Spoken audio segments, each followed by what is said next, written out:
Hey, I just got a batch of books in the mail today, and I really, really am excited to share them. I think they look so fucking cool. This is the last volume in the Star Trek graphic novel collection from Eaglemoss. Um, this set runs for 140 volumes. They're all about this size. They covered almost every Star Trek comic that was ever released. And it says right there, it includes an exhaustive index. So 140 volumes released out of order, containing the entire run of Star Trek comics, also out of order from every publisher that ever had the license. Um, and so after I collected these, which I did during the pandemic, uh, I had all these other Star Trek comics from after Eaglemoss had run its course, and I started binding them. And so I just got a new bunch of those, and they look so cool. All right, so uh, the first uh, 6 of them here, I already had, and so the rest are the new extension. I wish they were matte, instead of glossy, because the original set are matte, so they blend a little better. But I'm just so stoked. They look really good. There's one problem with a bunch of them that is almost definitely my fault. Um, and I'm going to try to, with one hand on the phone, um, go through them quickly without slamming them all down on the table in a harsh and violent way. So let's see if I succeed. So for most of these, I did some editing on the covers so they would fit within the scope of the template. The original run had different colored. What do you call this? Is that a chevron? The insignia would be different colors depending on the color of the book, but I didn't do that. I went with gray for all of them. So I'm not going to talk too much about them because there's so many. For instance, if you're familiar with this cover, I had to reposition Kirk's head. I had to change the position of Bishop's gun. Just some light editing.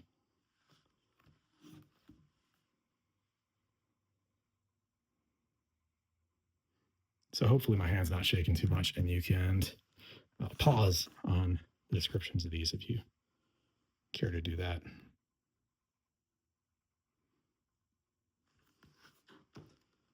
I am so stoked for how these came out. I will point out the mistake that I made.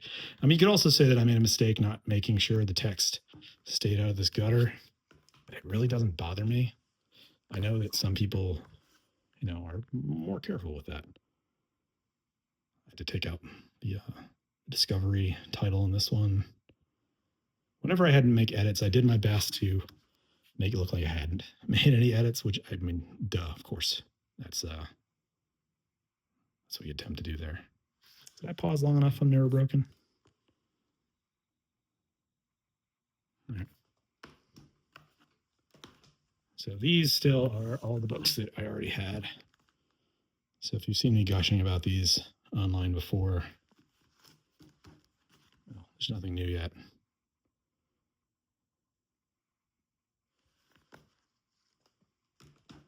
This isn't quite all of the Star Trek comics. I still have, well, I don't have quite enough for a single volume.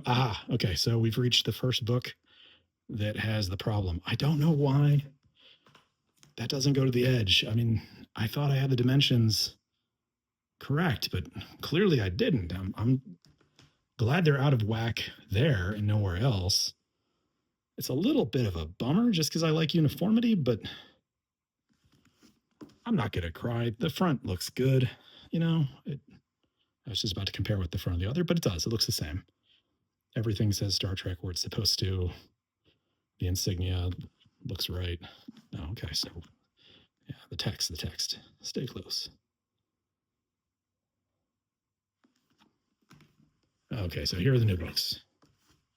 So the Picard Collection, Stargazer, some 7 of 9 stuff in there too. And the Q conflict. That one too. Damn. I don't think it's all of them, but it's most of them. The Mirror War. Some of these have had legit hardcover releases, but I just wanted to stick to the Eaglemoss uniformity. It's kind of an odd place to put the Doctor Who crossover, but was that low enough? You know, I'm second guessing myself here. I didn't plan for this. I just heard the doorbell go off, got the box, and was very stoked. So